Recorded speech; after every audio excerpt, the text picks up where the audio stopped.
Buenas a todos, bienvenidos a la que ya es la sexta jornada de finanzas organizada entre el Instituto Juan de Mariana y Value School. Como saben, tanto el Instituto Juan de Mariana como Value School llevamos años organizando estas jornadas de finanzas y en este caso, este año de pandemia, este año de conferencias por internet, la jornada lleva por título Riesgo u oportunidad, claves para invertir y construir patrimonio en la próxima década.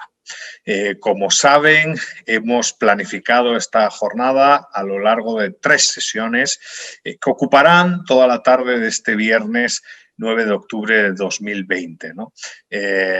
Pues como siempre, como de costumbre, contaremos con una conferencia magistral seguida de una mesa ampliada y de una mesa reducida pues para lo que este ejercicio requiere siempre, ¿no? Aprender a través del diálogo, aprender a través de la discusión en libertad. Y para la primera conferencia de esta tarde, contamos con Martín Sibiló. Martín Sibiló, que es un economista, una persona educada en economía y finanzas entre Buenos Aires y Canadá, lleva muchos años en el negocio de las finanzas, de la banca, de la economía, trabajando allá en Canadá desde el año 2005. Para nosotros es un gusto contar con él. Martín ha publicado bastantes cosas, destacan un paper en la precisamente revista Procesos de Mercado, que lleva por título Formalizing the Austrian Thought, a Suggested Approach, y también un libro muy interesante con un sugerente título, se llama Investing in the Age of Democracy, 10 Lessons in Applied Austrian Economics, publicado en 2018 bajo seudónimo. Martín nos ha propuesto, la verdad es que llevamos tiempo en contacto, esta era una conferencia que queríamos hacer desde hace bastante tiempo, nos ha propuesto como título Fundamentos de inversión implícitos en la Escuela Austriaca de Economía.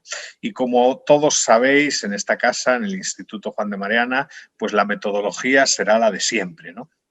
En este caso, nuestro ponente, nuestro conferencista magistral en la tarde de hoy, Martín, expondrá durante aproximadamente unos 40-45 minutos y dejaremos, como es costumbre, un tiempo para la interacción a través de redes, para esas preguntas que ustedes pueden lanzar a través de nuestro canal de YouTube.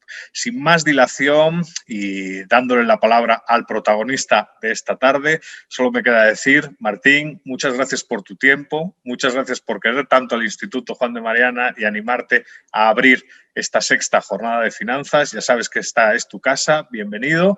Y lo dicho, muchas gracias. Y el pasillo, en este caso el pasillo virtual de Zoom y de YouTube, es tuyo. Bueno, muchas gracias. Buen día a todos o buenas tardes ya en España. Es un honor para mí poder hablar sobre este tema ante el Instituto Juan de Mariana y me parece que es un tema muy relevante. De nuevo, los fundamentos implícitos de inversión dentro de la escuela austríaca.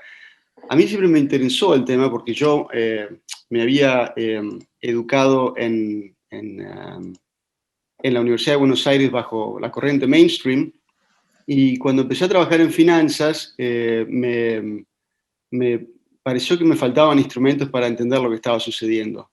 Y allá por el 2004, empecé a 2004-2005 a leer sobre el tema y creo que fue un viaje largo porque yo creo que hasta el 2011 no creo que haya tenido un buen grasp, sin entendimiento de la teoría austríaca. Y una vez que la tuve, me pareció muy raro no poder verlo en términos aplicados. Y entonces me propuse, intercambié algunos emails con el profesor Huerta de Soto y escribí sobre el tema. Lo primero que tenía que escribir era, para mí, por qué no se estaba formalizando el problema de la acción humana. O sea, digo un problema como un fenómeno.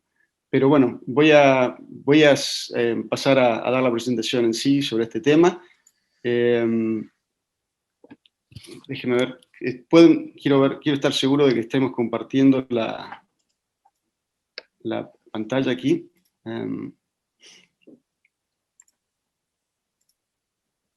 ¿Está? Perfecto. Okay.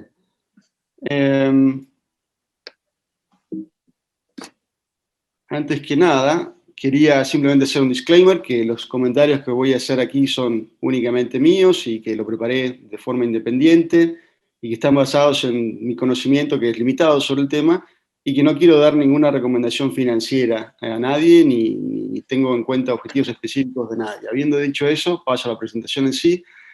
Yo creo que el tema de los fundamentos implícitos dentro de la escuela austríaca puede abordarse desde varios ángulos. Y en el libro trato eso y lo pongo todo dentro de un contexto histórico que para mí comienza básicamente con la Revolución Americana y la Francesa a partir de los finales del siglo XVIII. Y la forma de ver esto es analizando también, primero, cuál es el paradigma actual, comprenderlo, las herramientas que hay, que creo que es un tema que van a tratar los expositores que me siguen. Por ejemplo, por qué estamos ahorrando básicamente hoy, más que nada, vía fondos de pensión y cómo se manejan ellos y cómo evalúan ellos.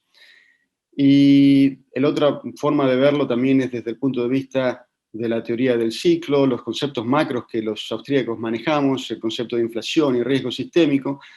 Pero yo creo que la presentación de hoy la quería hacer sobre otro tema, que es específicamente los fundamentos implícitos, que creo que es algo nuevo para los que estén escuchando. Y básicamente la idea es la siguiente. Hay conceptos, y los menciono aquí en las slides, las instituciones, el dinero, o el dinero como una institución, la tasa de interés, la acción humana, la empresarialidad, que si los seguimos, si los entendemos bien y los seguimos a última instancia en forma lógica, nos van a llevar a un método de inversión. Y de eso les quiero hablar hoy. Empecemos entonces, por ejemplo, con el concepto de instituciones, de dinero y el concepto de la liquidez. En mi opinión, por ejemplo, después de todo lo que leí, las instituciones para mí son, si lo trato de formalizar, unos protocolos que tenemos los seres humanos para abordar la incertidumbre que la ocasiona, o sea, que puede ser concebida en términos de la probabilidad de caso y no de clase. Esa es una diferencia que hizo von Mises en Human Action, la diferencia entre probabilidad de caso y no de clase. La de caso es la que permea la acción humana porque no puede ser matematizable, no puede ser analizada desde el punto de vista de la teoría de la probabilidad. Es un tema que quizás los oyentes no estén al tanto de esto, pero lo desarrolló el hermano de Ludwig, que se llamaba Richard von Mises, que tuvo la mala suerte de no ser muy popular porque en el momento en que sacó esto, justo había pasado la Primera Guerra Mundial, él había estado del lado del ejército austríaco para los aliados y hubo una especie de pica con Hilbert, que era el matemático popular de la época, que era inglés. Pero en todo caso, les quiero resumir esta idea. Richard von Mises había dicho que para aplicar a un fenómeno la teoría de probabilidad, tenía que cumplirse tres condiciones. La primera es que podamos comprender, que podamos aislar un colectivo.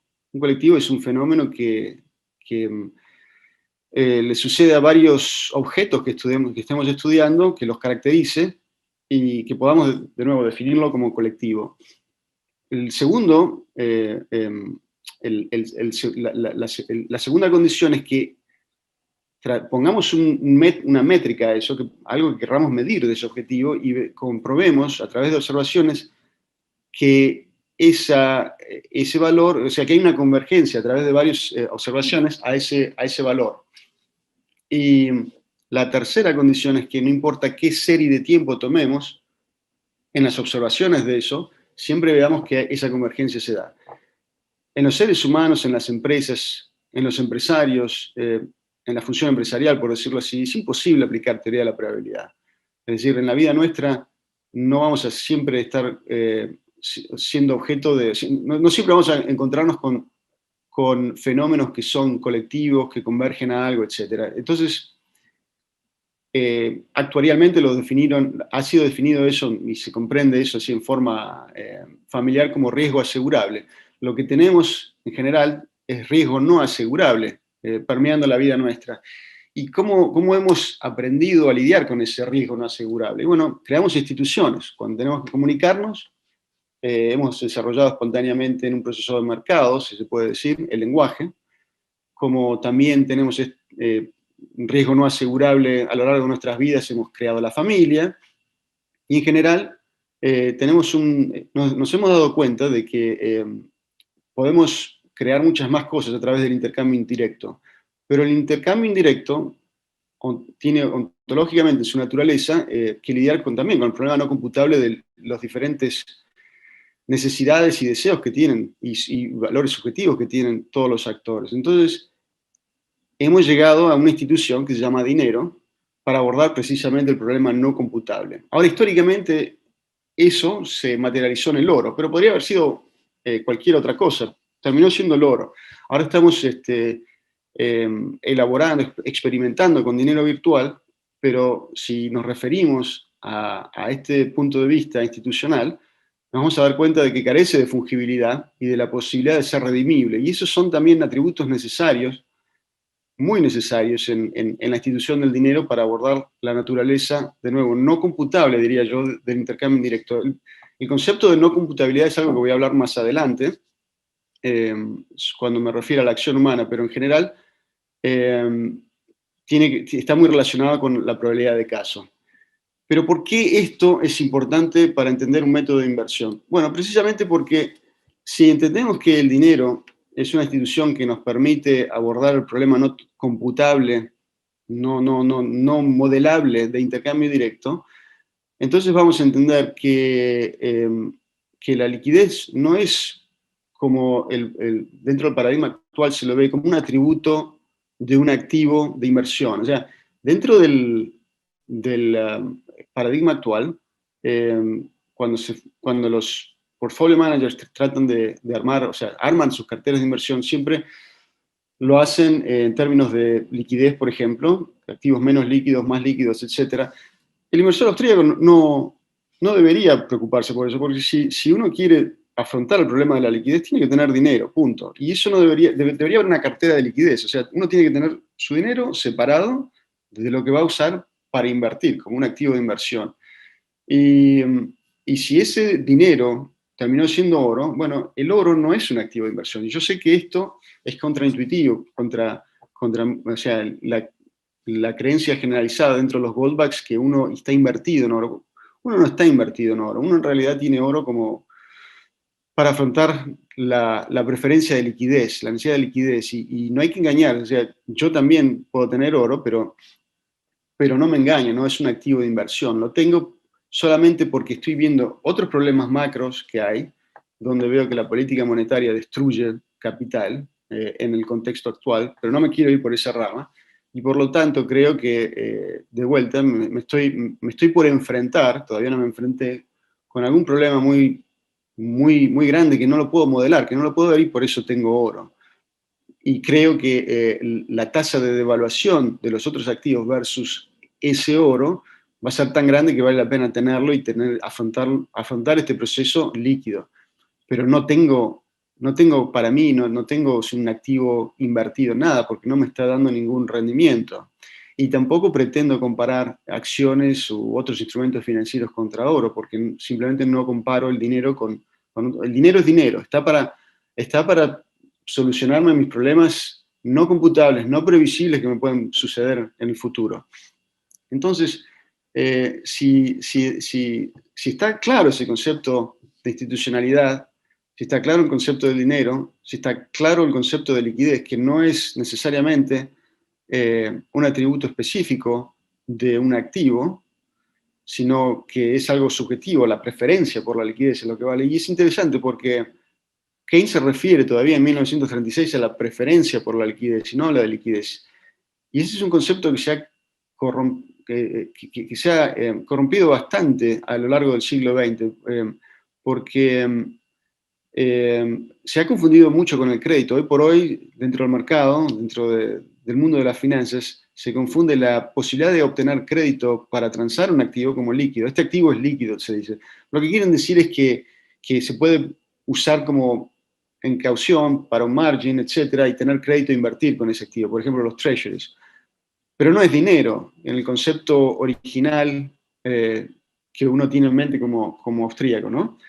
Entonces, en esta slide, si la están viendo, estoy comparando el paradigma actual con el paradigma austríaco, que sería el siguiente. Como dentro de la corriente mainstream no está esa diferencia del dinero, o sea, el dinero es simplemente un activo más que tiene menos volatilidad, y de nuevo tratan la volatilidad como, como una extrapolación directa, sin más, de la teoría de la probabilidad de clase, que de nuevo von Mises nos dijo que no deberíamos, nos sugirió que no deberíamos utilizar, y con razón. Entonces, el portfolio manager de hoy, en la construcción de una cartera, se pone dos parámetros, retorno y riesgo, ¿no? O sea, los toma como forma para discriminar las diferentes clases de activos, que los mezcla todos. O sea, en una cartera para el mainstream portfolio manager va a tener dinero, va a tener equity, va a tener deuda, derivados, commodities, etc. Fíjense que commodities o derivados no son capital en el concepto austríaco. Es decir, no están para producir otros bienes, no necesariamente generan un rendimiento, etc. Sino que, pero en el paradigma actual, donde todo puede ser, incluso el equity, puede ser considerado como una especie de, puede ser modelado, por ejemplo, como una opción, la opción donde uno está comprando el potencial de la función empresarial, por decirlo así, se mezcla todo. Y cuando tienen que medir el retorno, lo miden en términos de un plus sobre el retorno libre de riesgo. Entonces tienen también la idea de que existe un activo libre de riesgo.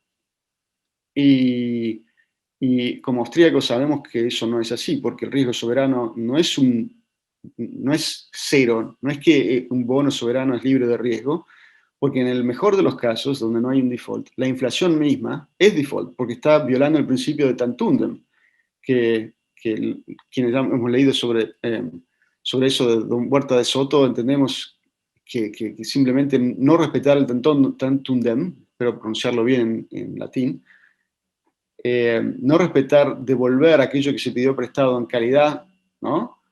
Y cantidad, significa no respetar el contrato inicial. Entonces, la inflación es una variante de default. De nuevo, miden el riesgo en términos de volatilidad, y de nuevo, como austríaco, yo no puedo extrapolar, no puedo pensar que puedo aplicar la teoría de probabilidad a cualquier activo como lo hacen indiscriminadamente. Y ese es un tema que da para muchas más conferencias, que lo empezó a desarrollar Nassim Taleb muy bien en una colección de libros que se llama Incierto. Pero en definitiva quiero dejarles empezar a hablar entonces del paradigma austríaco en sí mismo. El otro concepto que tenemos cuando tenemos que abordar, además del concepto de instituciones, la construcción de cartera, es el tema de la tasa de interés. Y para los austríacos la tasa de interés no es, de nuevo, una construcción arriba de un activo libre de riesgo, o sea, de una risk-free rate of return, sino que es una tasa de preferencia intertemporal o sea, tasa de preferencia intertemporal subjetiva. Y tenemos, permiso, tengo que ver la slide esta. En esa tasa intertemporal subjetiva, tenemos que entender lo siguiente, que uno cuando tiene un horizonte temporal, que tiene que estar, o sea, que uno lo conoce, que también es subjetivo, que depende de la edad de cada uno, y de acuerdo con ese horizonte temporal, uno determina su tasa de ahorro. Y aquí hay consideraciones macros que no voy a tocar. Pero, en definitiva, cuando uno está construyendo la cartera y ya dejó de lado el problema de la liquidez y dice, bueno, yo entiendo lo que necesito aquí, que es tener dinero, y necesito después separar para mis ahorros, o sea, para crear capital para mí y para el futuro.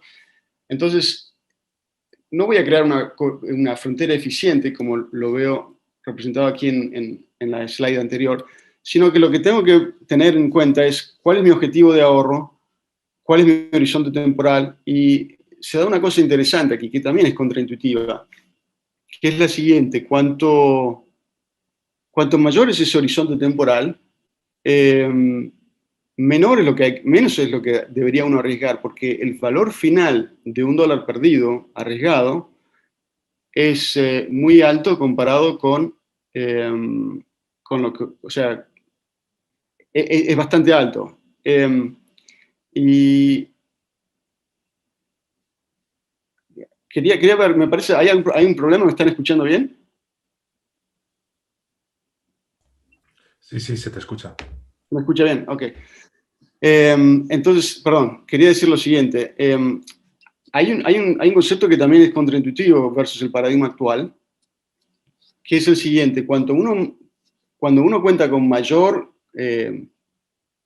horizonte temporal, mayor es lo que se arriesga si uno pierde arriesgando. O sea, a lo que voy es, si uno hoy va a un financial advisor, le va a decir, bueno, vos sos joven, podés arriesgar mucho porque tenés todo el tiempo por delante. Y no es así, porque primero nos van a estar recomendando invertir en activos de los cuales no tenemos ninguna información, títulos públicos en general, y lo interesante es poder manejar el riesgo propio, porque de nuevo, el riesgo que permea la empresarialidad es un riesgo de caso y no de clase. Entonces siempre uno tiene que preferir poder especializarse y poder invertir en capital propio y generar un activo donde uno puede invertir su propio capital, es decir, generar un activo propio fuera del mercado. Pero si esto no es así y nos vemos forzados a invertir en títulos públicos, lo mejor es lo siguiente: si tenemos mucho tiempo para invertir, si somos jóvenes, no arriesgar. Y si estamos a mediados de nuestra edad, los 40, 50, podemos darnos el lujo de empezar a arriesgar más, pienso yo, porque la lógica de esto es que definitivamente si no arriesgamos no vamos a llegar a tener nuestro objetivo, lo cual es bastante contraintuitivo, porque dentro del paradigma actual nos dicen, pongan todo en una bolsa llamado cartera, discriminen los activos por riesgo y retorno, y asumo más riesgos cuanto más jóvenes son. Para mí eso es, de nuevo, totalmente inconsistente con la teoría, con los principios de la escuela austríaca. De nuevo, porque el horizonte temporal la tasa de interés es un horizonte temporal subjetivo y no hay por qué tener un benchmark, un activo de referencia como un libre de retorno, porque no existe tal y no podemos extrapolar el concepto de teoría de la probabilidad a la modelación de volatilidad de diferentes activos.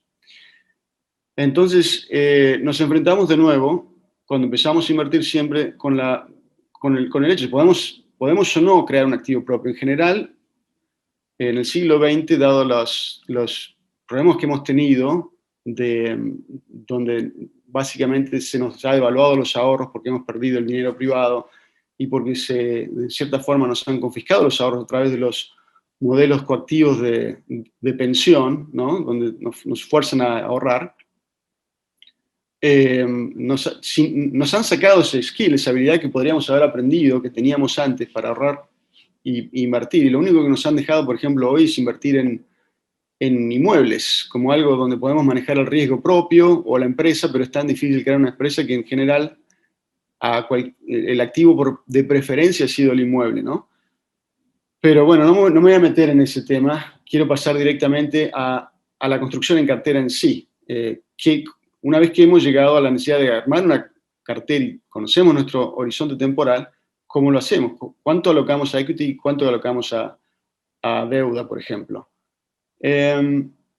Aquí la teoría austríaca yo creo que ha ayudado mucho. Hay una teoría de estructura de capital que es implícita en la teoría austríaca. Y ese mensaje les quiero dejar en las slides que vienen, que me parece muy importante. Pero antes de pasar a esa etapa final de construcción de cartera, les quiero dejar unas proposiciones en resumen de lo que he dicho. Y son las siguientes. Las empresas son eventos únicos e irrepetibles. Por lo tanto, el inversor austríaco no debería usar probabilidad de clase. La liquidez no es el atributo de un activo de inversión. Y por lo tanto, no deberíamos pagar un premium por tener activos líquidos de inversión. Para que no se confundan, cuando digo pagar un premium es aceptar menos retorno por tener un activo líquido. Porque uno no debería preocuparse. Uno dice, bueno, para eso tengo el dinero, para eso ahorré. Y ahorrar, y bueno, ¿cuánto hay que ahorrar? Bueno, para enfrentar una necesidad de liquidez. Por ejemplo, si uno piensa que si pierde el trabajo tiene una indemnización de 3 meses y le cuesta otros 3 meses conseguir trabajo, debería tener 3 meses ahorrados en una cartera de liquidez, por ejemplo, el equivalente a 3 meses ahorrados. Y lo que sobra, ponerlo como activos de inversión. La otra proposición es que los defaults soberanos existen, la inflación es un default y por lo tanto no hay activos libres de riesgo. Los retornos de los activos no son asimilables a procesos estocásticos y por lo tanto la optimización de cartera es tautológica, porque parte de varios axiomas y vuelve a los mismos axiomas, es decir,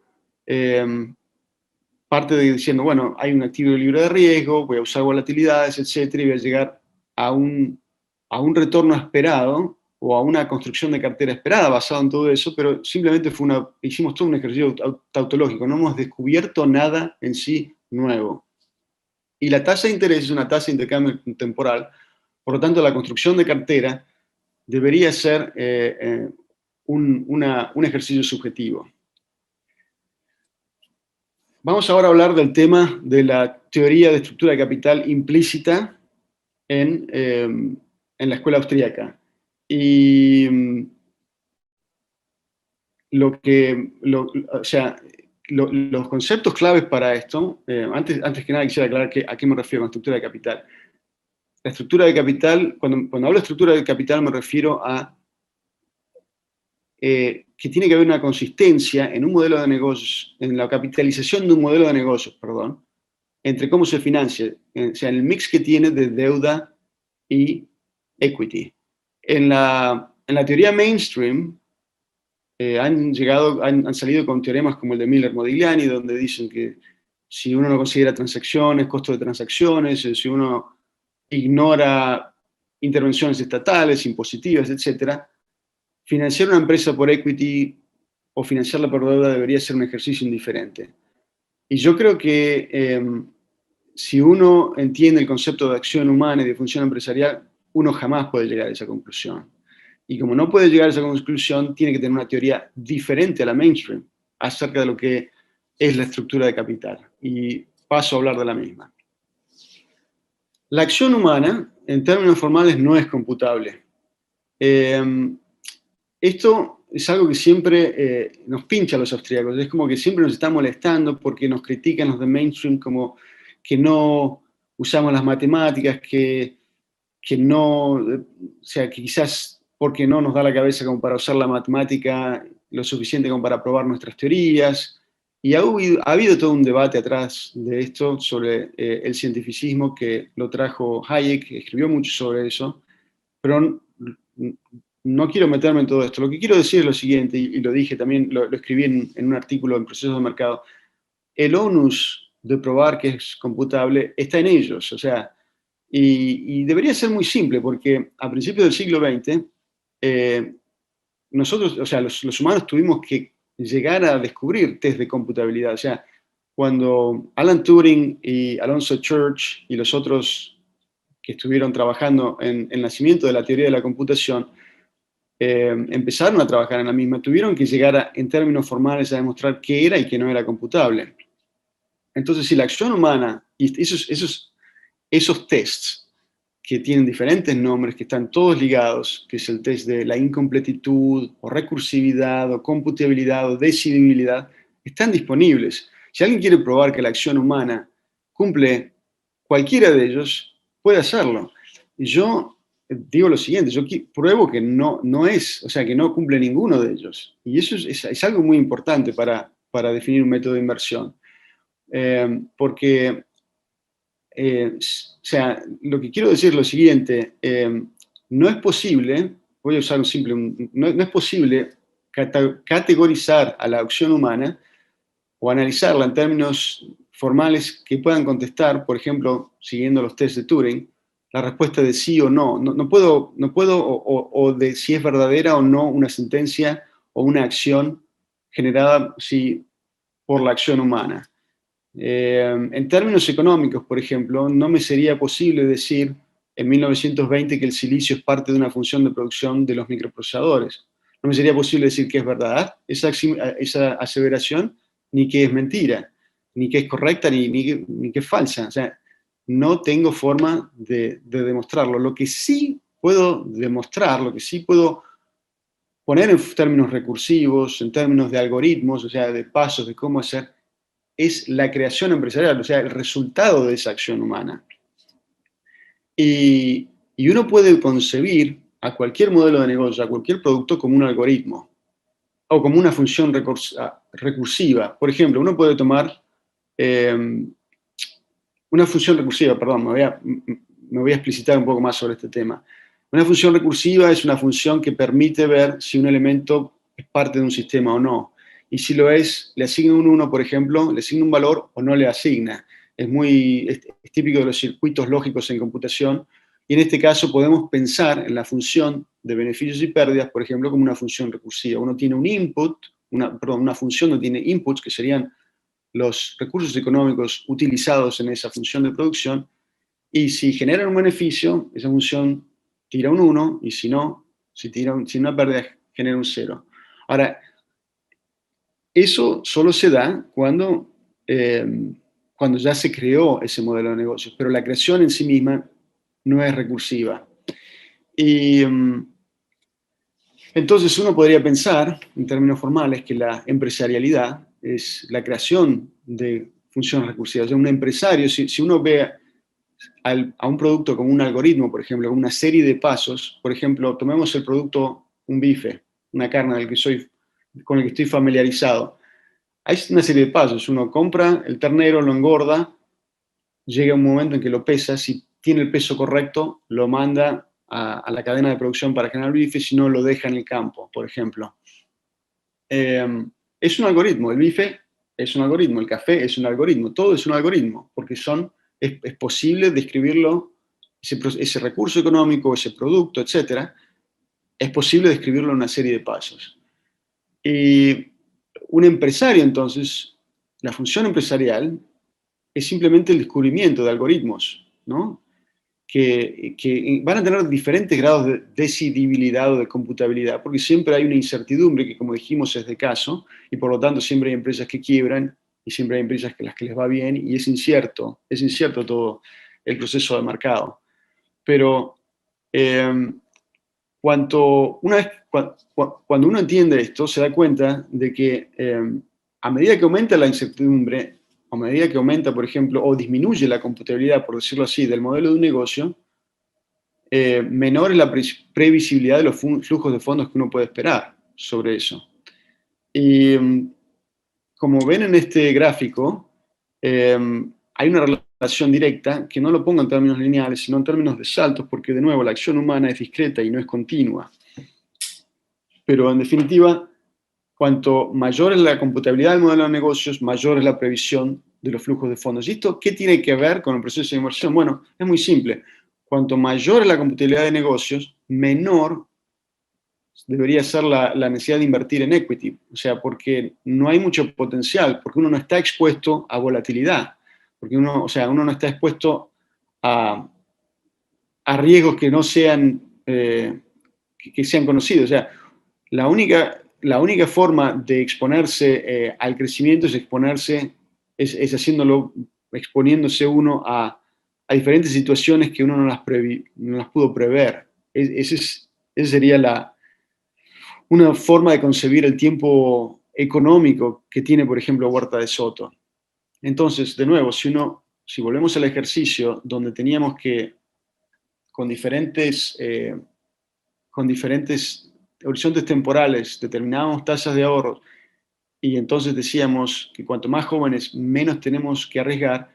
Si menos tenemos que arriesgar, entonces más tenemos que alocar nuestros ahorros a modelos de negocios que sean computables, porque tenemos un horizonte temporal largo y queremos buscar la generación de rentas, siempre priorizando instrumentos financieros privados más que públicos, donde podamos tener control del riesgo.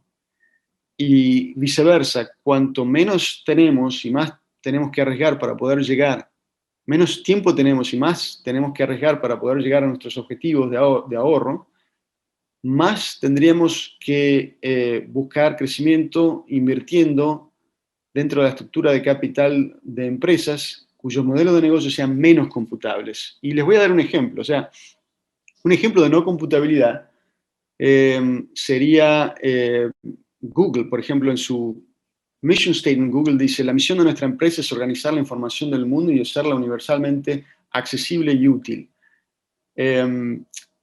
No hay forma de decir qué es computable o decidible en esta oración. O sea, ¿qué es información? ¿Cómo defino yo información? ¿Cómo defino organizar la información? ¿Cómo defino hacerla útil? O sea, todo eso se da dentro de un proceso espontáneo de mercado. O sea, la definición de todos estos adjetivos, ¿no? Alrededor de la información. Y si quiero, por ejemplo, buscar una empresa que tenga un modelo de negocios computable, puedo hacerlo dentro de la industria química, porque ahí sí hay procesos químicos que son inmutables, y los empresarios en general lo que van a tratar de hacer es bajar los costos para poder tener un beneficio. De nuevo, si tengo que invertir, otra forma de verlo es, por ejemplo, si tengo que invertir en una empresa, me dicen: tenés que invertir, por ejemplo, en Tesla.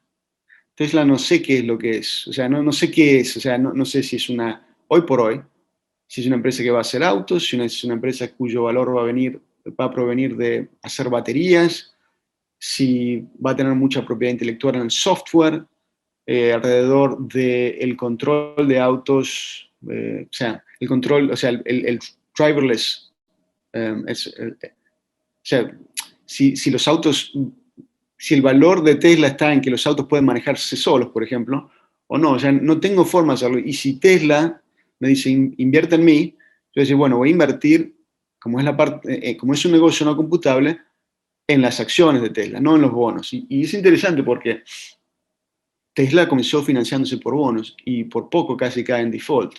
Y eso pasó, en mi opinión, por una distorsión que hay en el mercado de tasa de interés. Pero no me voy a meter aquí de nuevo sobre este tema. Pero lo que quiero dejar es que en claro es que hay una teoría implícita de la estructura de capital y dónde invertir y dónde no.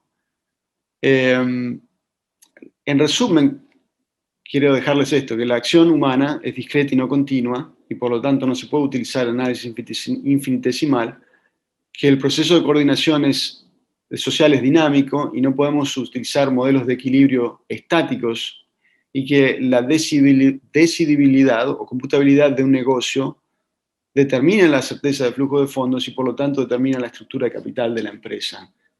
Entonces, de nuevo les dejo esta slide, donde a medida que la computabilidad aumenta, mayor es la necesidad de invertir dentro de un negocio en su deuda y viceversa. Si queda tiempo, voy a simplemente aplicar esto a teoría de la evaluación. No sé cuántos minutos tenemos.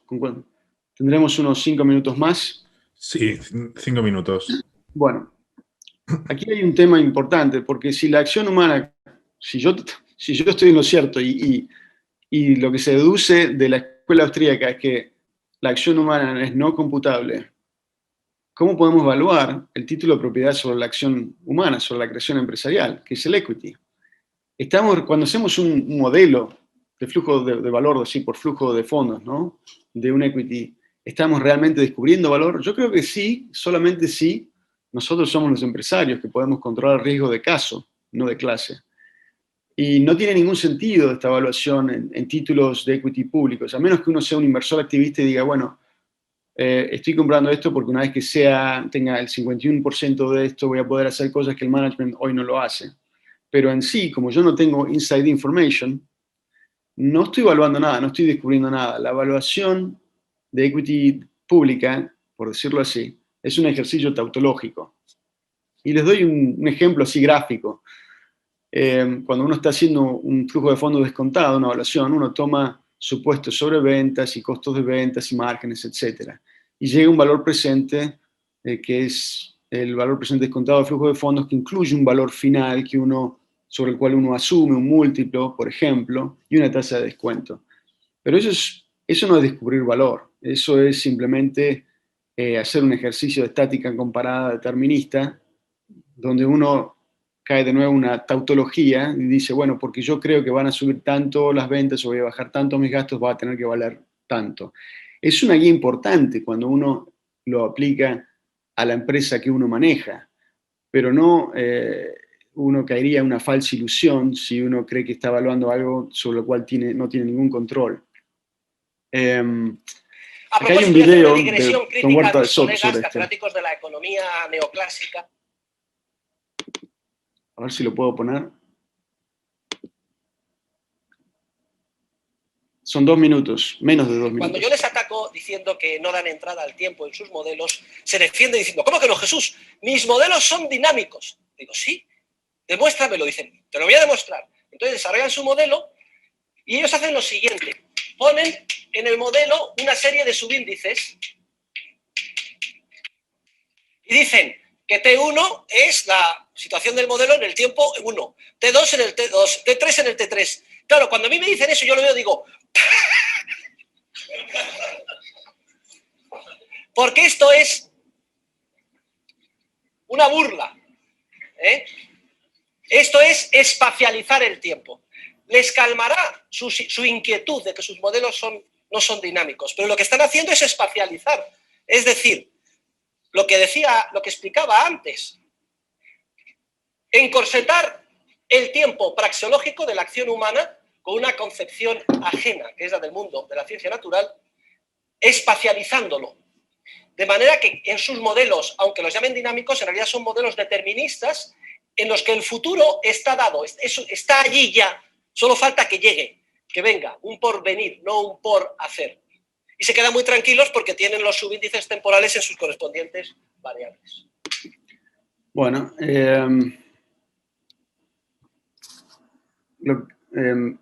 aquí simplemente quise usar una ilustración de una clase de Huerta de Soto sobre este tema que él lo aplicó a, como se dice, a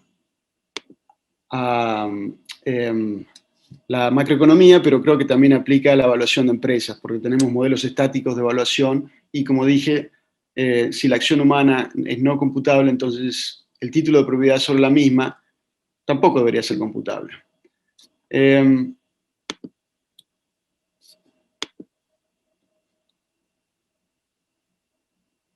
Los dejo aquí, esta es la tapa de mi libro, donde trato esto dentro de un contexto histórico, de la era de la democracia, donde trato otros temas, como había dicho al principio, trato el tema de riesgo sistémico, el problema de la inflación, el tema de la deuda.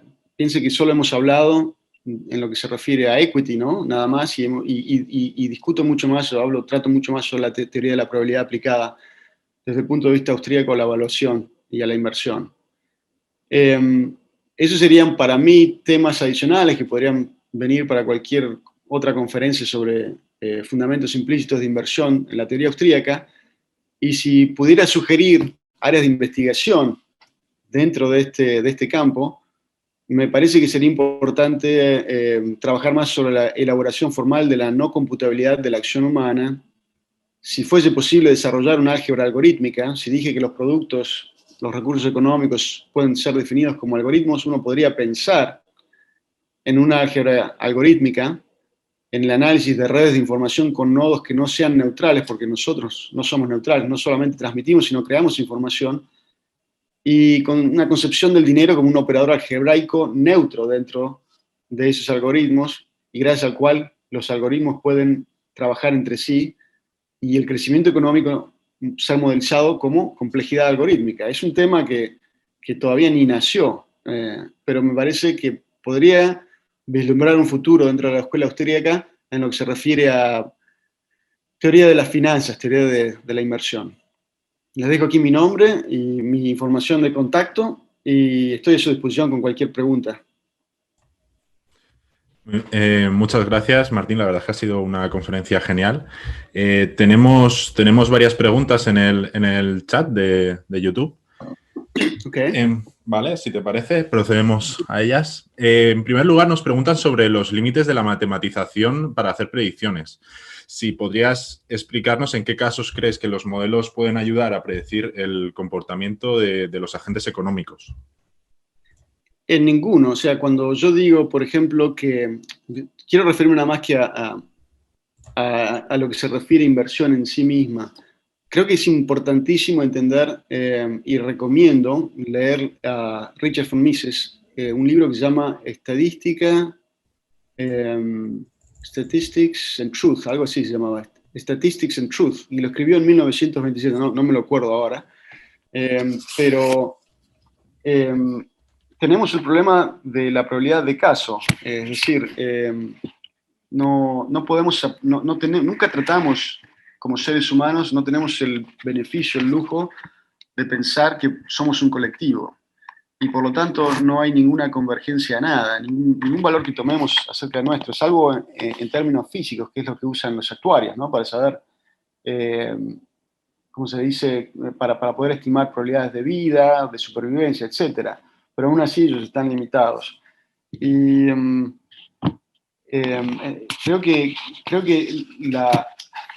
creo lo siguiente, cuando por ejemplo se empezó a desarrollar la teoría cuántica en física, se dieron cuenta que las herramientas que tenían no servían y desarrollaron lo que se llamaba una álgebra propia, con símbolos propios. Y yo creo que quizás tendríamos que hacer lo mismo en la escuela austríaca.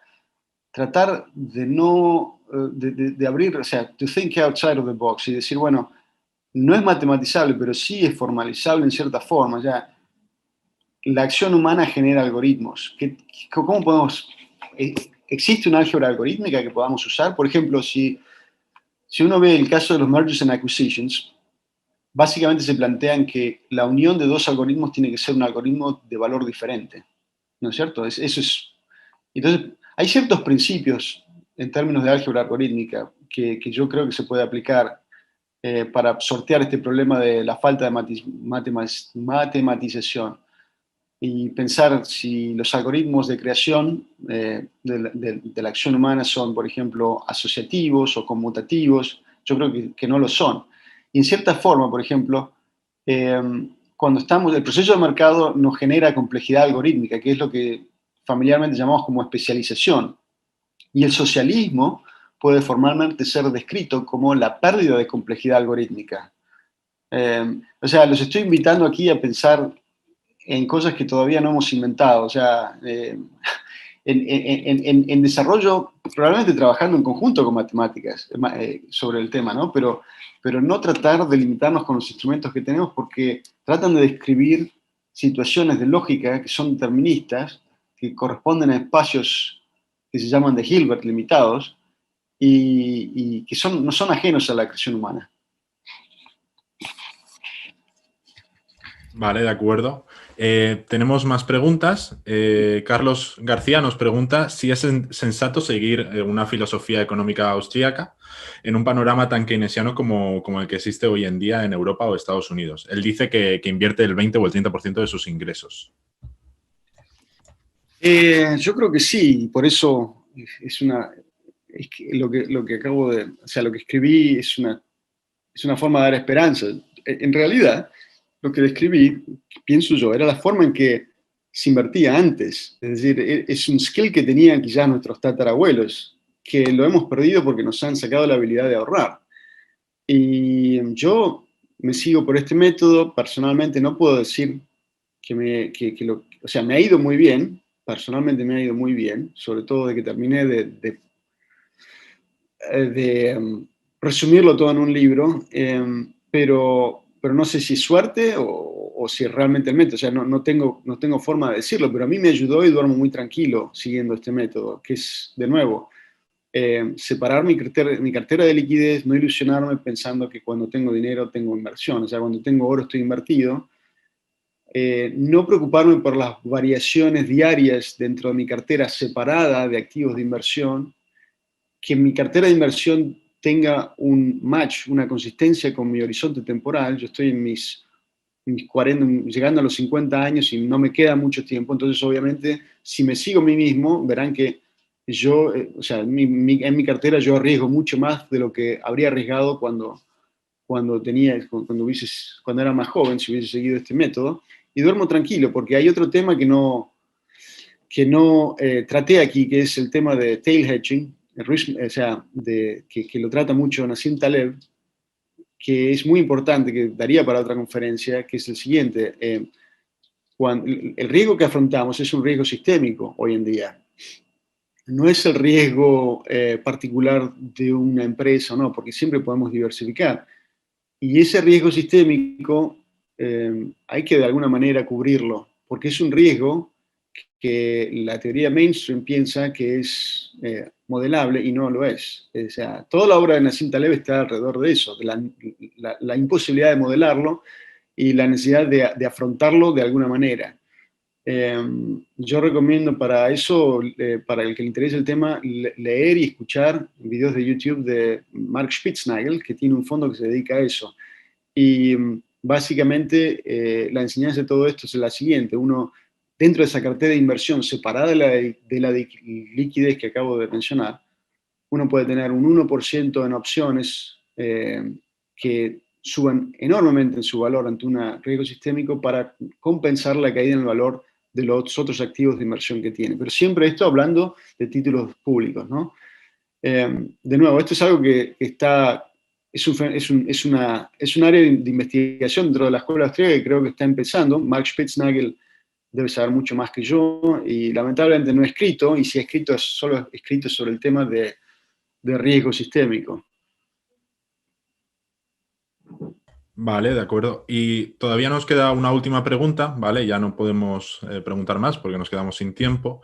Y pregunta Damia Cantabrana si en el caso de una persona que no encuentre o desconozca qué activo propio crear, ¿qué tipos de estrategias de inversión son más de su agrado?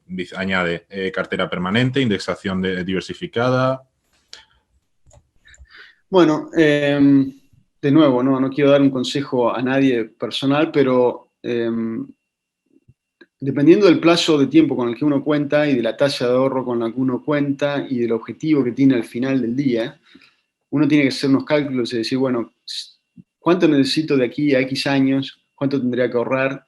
¿Cuánto puedo ahorrar? Y si solamente puedo ahorrar esto, ¿cuánto tendría que ser la tasa de crecimiento de estos ahorros para llegar a ese objetivo?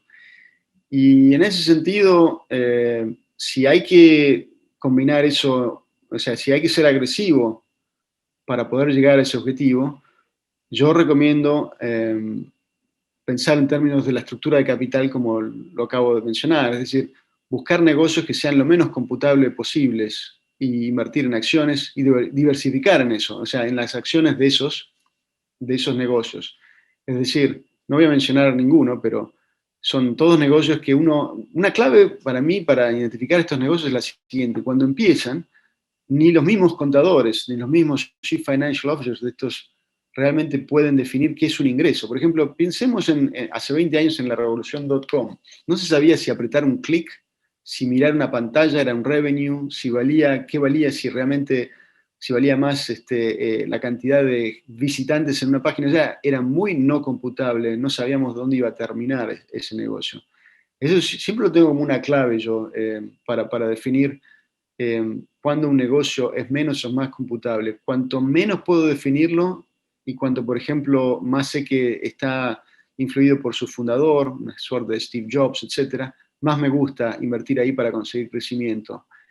Y de nuevo, no lo traté en esta conferencia, pero la clave es poder estar lo más que se pueda en este tipo de negocios diversificados, conseguir 10, 15 de estas empresas y fijarse cómo cubrir el riesgo de riesgo sistémico. Es decir, ¿es posible o no es posible comprar opciones que se dicen out of the money dentro del índice que las contiene? Por ejemplo, el Nasdaq. ¿Puedo comprar algo muy barato que si de golpe el Nasdaq cae y arrastra todo eso, suba 10, 15 veces eso? Entonces, si yo estoy invertido 98% en riesgo no computable y 2% en estas opciones, ese 2% se transforma en un 20% de cartera ante una caída que puede compensar una caída dentro de los otros. Ese es un tema que los invito a ver en videos de YouTube de Mark Spitznagel.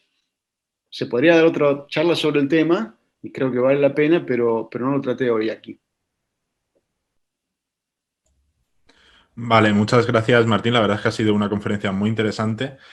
Nos estamos quedando sin tiempo, pero ahora vamos a hacer un descanso hasta las 7 menos cuarto que empiece la siguiente el siguiente panel, que estarán Emerito Quintana, Javier Ruiz, Santiago Domingo y Lola Solana.